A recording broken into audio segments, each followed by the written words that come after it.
What's up, everyone? Brendan here, aka The Gut Whisperer, and I want to share a video not about gut health, but you'll be able to make a correlation and a connection to gut health at some point.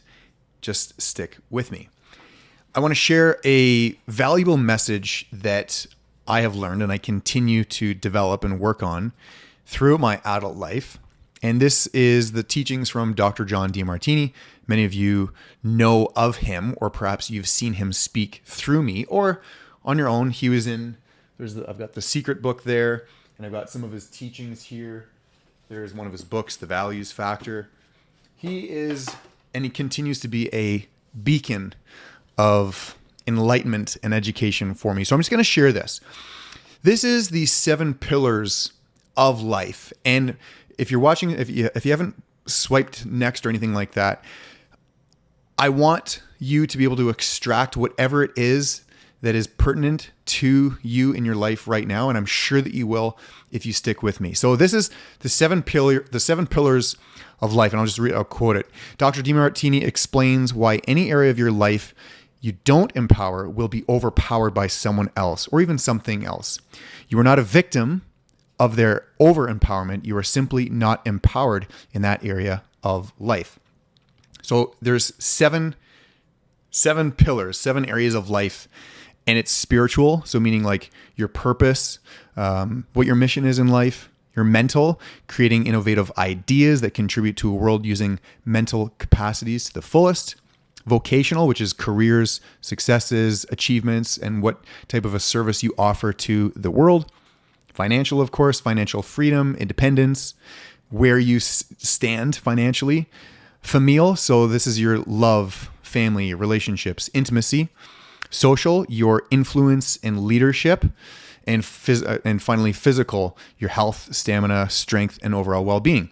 Now, if you're sticking with me, if you do not empower these areas or any of these areas, this is what it sounds like and this is what it looks like. So if you don't empower yourself in mental capacities, you'll likely be told what to think or what to do. If you don't empower yourself in business, you'll be told what to do, where to go. If you don't empower yourself in finance, you'll be told what you're worth.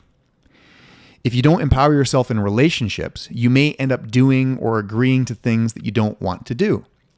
If you don't empower yourself socially, you'll be told what propaganda to believe. Isn't that apparent right now? If you don't empower yourself physically, you'll be told what drugs to take or what organs to remove. Ain't that the truth? And finally, if you don't empower yourself spiritually, you may be told some antiquated dogma that may be rational or self-empowering. So religion and such. But anyways, now I'm going to make my own connection to this. Basically, if you don't empower these areas, I think what ultimately happens is your body naturally is going to start to pull you or push you in a direction in accordance to what your true self needs and what requires. And if in that same instance, you're going to develop a lot of resentment. And you might resent something or someone or some instance, but ultimately it's a complete reflection on yourself, and you're actually resenting yourself for not empowering one of those areas. So for example, if you are not empowering yourself financially, you will resent someone or something or a job or whatever. You're going to resent them. You're going to hate them or hate it, or you're going to have fear, anxiety towards that. But in actuality, it's resent towards yourself, and it's a reflection towards yourself because you haven't empowered that particular area and you don't control it. You don't own it. And that's negative feedback. That's the universe telling you to get angry, but you're angry at that outside source, but really you should be angry at yourself and use that as fuel to start to empower yourself. So in terms of relationships, a lot of times people will have resent towards that person, towards your spouse. You're mad at your spouse because they're doing this or they're not doing that, inaction and action, anxieties, fear, and so forth. you're resenting them, but in actuality, it is a complete reflection. You are resenting yourself.